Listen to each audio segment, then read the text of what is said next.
नमस्कार, मैं हूं विनोद कुमार शुक्ला। आयोग ट्रुथ में आपका स्वागत है। महाराष्ट्र में चुनाव की घोषणा हो गई है और चुनावी तैयारियां पूरे जोर पर हैं।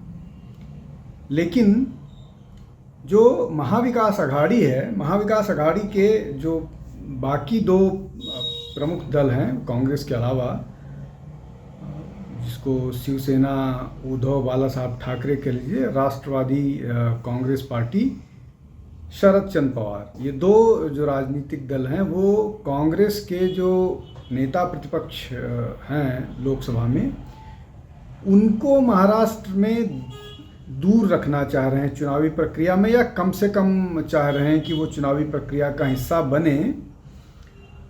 यहाँ तक कि सीट शेयरिंग की बात अभी चल रही है। आज भी एक बैठक होनी है, तो जो सीट शेयरिंग को लेकर की बात हो रही है उससे भी दूर रखने की कोशिश की जा रही है, इसलिए कि ये इन दोनों राजनीतिक दलों के लिए तो एक चुनौती और एक राजनीतिक दृष्टि से महत्वपूर्ण समय है ही है। कांग्रेस के लिए भी महत्वपूर्ण है।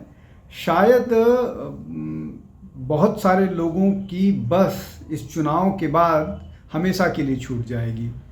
वो मुख्यमंत्री बन पाएंगे या नहीं बन पाएंगे, इस पर एक बड़ा प्रश्न लग जाएगा। लेकिन ऐसा क्यों हो रहा है? क्यों चाह रहे हैं कि इस पूरी प्रक्रिया में राहुल गांधी पीछे रहें और अगर दिखते भी हैं तो कम से कम दिखें? समझने की कोशिश करते हैं।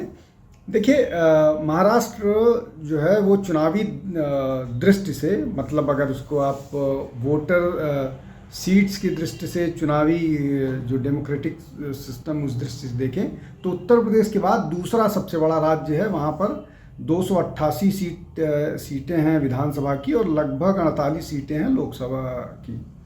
तो अभी 288 लोकसभा सीटों पर चुनाव होना है। अब इस चुनाव में तीन बड़े राजनीतिक दल इधर, तीन बड़े राजनीतिक दल उधर, उनकी अपनी बहुत कुछ दांव पे लगा हुआ है। अगर इसमें राहुल गांधी की भूमिका को देखें, जिस पर हम आप चर्चा कर रहे हैं, तो वो महत्वपूर्ण इसलिए हो जाती है, महाराष्ट्र में बहुत कुछ हिंदुत्व वोटर भी डिसाइड करते हैं। अब हिंदुत्व वोटर डिसाइड करते हैं तो इसका राहुल गांधी से क्या लेना देना है? राहुल गांधी से निश्चित तौर पर लेना देना है। आप इस बात को याद कीजिए कि हरियाणा चुनाव में पूरा चुनाव राहुल गांधी चुनाव के परिदृश्य से गायब थे।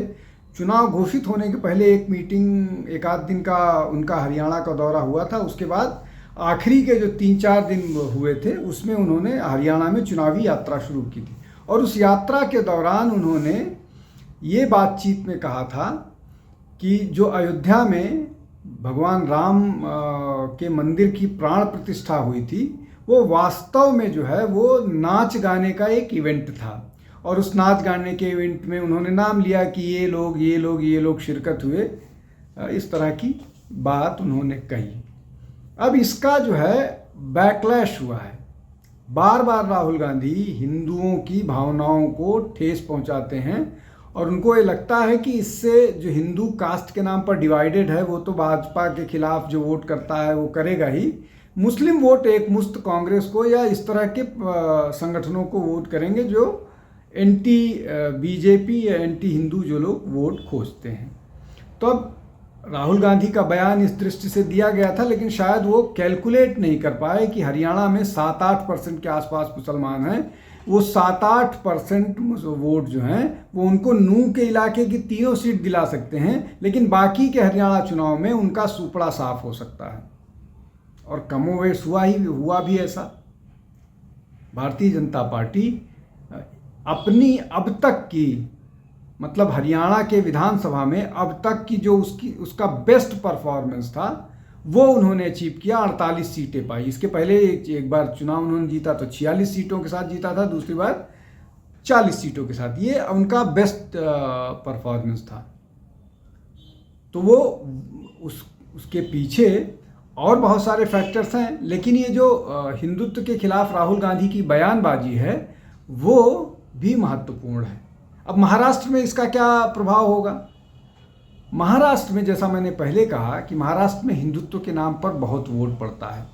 वहाँ से हिंदुत्व के आइकन एक से एक के बाद एक महत्वपूर्ण भूमिकाएं निभाई हैं। चाहे शिवाजी की बात हो, चाहे वीर सावरकर की बात हो, संघ महाराष्ट्र से के नागपुर से उसकी शुरुआत हुई। और इन तीनों मामलों में शिवाजी के खिलाफ भी इनडायरेक्ट तरीके से राहुल गांधी बोलते रहे, लेकिन वीर सावरकर के खिलाफ वो लगातार गलत बयानबाजी करते रहे हैं। और वीर सावरकर के खिलाफ किसी भी बयानबाजी का शिवसेना को बहुत ही ज़्यादा नुकसान होगा। नुकसान राष्ट्रवादी कांग्रेस पार्टी को भी होगा, कांग्रेस को भी होगा, लेकिन सबको मालूम है कि कांग्रेस जो हिंदुत्व आइकन्स हैं उनके खिलाफ बयानबाजी करती है, मुसलमानों को और वो कास्ट के नाम पर हिंदू सोसाइटी को डिवाइड करके वो एक दो पर्टिकुलर कास्ट को साथ करके और दूसरा मुसलमानों का वोट लेकर के चुनाव जीतने की कोशिश करती है। तो वही जो डर है, शायद ये उत्तर प्रदेश में चल सकता है, ये बिहार में चल सकता है, ये उन प्रदेशों में चल सकता है जहाँ पर एक कास्ट का बड़ा, जैसे उत्तर प्रदेश में 9% यादव हैं, 16% के आसपास बिहार में यादव हैं, तो यादव मुस्लिम 20% और 9%, 19% और 9% उत्तर प्रदेश में यादव मुस्लिम, ये एक विनिंग कॉम्बिनेशन मिलाता है छोटे मोटे। और अगर आप कास्ट इक्वेशंस मैनेज कर लें तो उत्तर प्रदेश में ये चुनाव का जीतने वाला समीकरण बन जाता है। लेकिन क्या ये महाराष्ट्र में भी संभव है?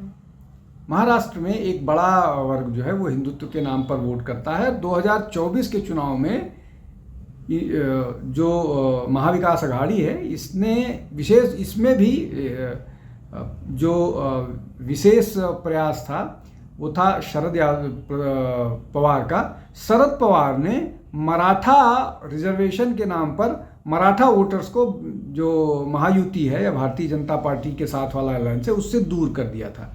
मनोज जरांगे पाटिल को जिस तरह से पूरी मराठा रिजर्वेशन को लेकर के भूख हड़ताल, प्रदर्शन और इन सब चीज़ों में शामिल कर दिया था, तो उसने एक बड़ी भूमिका निभाई। तो मराठा वोटर दूर गया था। वो मराठा वोटर अब फिर एक बार वापस आ रहा है। दलित वोटर एक बार फिर भारतीय जनता पार्टी के पास वापस आ रहा है और उसका परिणाम हरियाणा में दिखा। लेकिन वो जो होगा उसको महायुति भी और महाविकास आघाड़ी भी अपने स्तर पर उन वोटर्स को अपनी तरफ खींचने की कोशिश करेगी। लेकिन अगर इस बीच राहुल गांधी, जो वीर सावरकर के बारे में उनको कायर बोलने वाली बात है, या वो जिस तरह की बात करते हैं कि मैं गांधी हूँ, सावरकर नहीं हूँ, मतलब व्यंग करते हैं, या हिंदुत्व को लेकर के, आरएसएस को लेकर के वो बोलते हैं कि आरएसएस को मुस्लिम ब्रदरहुड और बोको हराम, इस तरह के संगठनों से के समकक्ष लाने की कोशिश करते हैं। अगर उसी तरह की बयानबाजी या इस तरह की बयानबाजी जो राम मंदिर को लेकर के हरियाणा में उन्होंने दिया था कि वो नाच गाने का इवेंट था, तो ये बैकलैश कर सकता है महाराष्ट्र में। और बैकलैश का परिणाम हिंदुत्व के खिलाफ या हिंदू आइकन्स के खिलाफ या हिंदू मंदिरों के खिलाफ, भगवान राम के खिलाफ इस तरह की बयानबाजी का नुकसान हो सकता है। हरियाणा में उसका नुकसान हुआ, बहुत सारे और जगह नुकसान हुआ। 2024 के चुनाव में इनको जो वोट मिले थे उसके बहुत सारे कारण हैं, उस पर हम लोग चर्चा कर चुके हैं। लेकिन अगर राहुल गांधी इस तरह की बयानबाजी कर देंगे तो उसका नुकसान ही महाराष्ट्र में हो सकता है। ये एक बड़ा डर है और इसी डर के कारण जो उनके घटक दल हैं वो चाहते हैं कि राहुल गांधी या तो कम से कम पार्टिसिपेट करें या महाराष्ट्र चुनाव से दूर रहें। यहाँ के लोकल लोगों को, बाकी अध्यक्ष को आने दें, प्रियंका को भी आने दें, लेकिन राहुल को वो दूर रखने की कोशिश में कर रहे हैं। क्या होता है, कितनी राहुल रैलियाँ करते हैं, वैसे भी राहुल गांधी के बारे में भारतीय जनता पार्टी बोलती है कि वो राहुल गांधी जो है वो हमारे स्टार प्रचारक है। वो इसीलिए कहती है कि राहुल गांधी जहाँ जाते हैं वो अपना नुकसान करते हैं और बीजेपी का वोट बैंक बढ़ा देते हैं।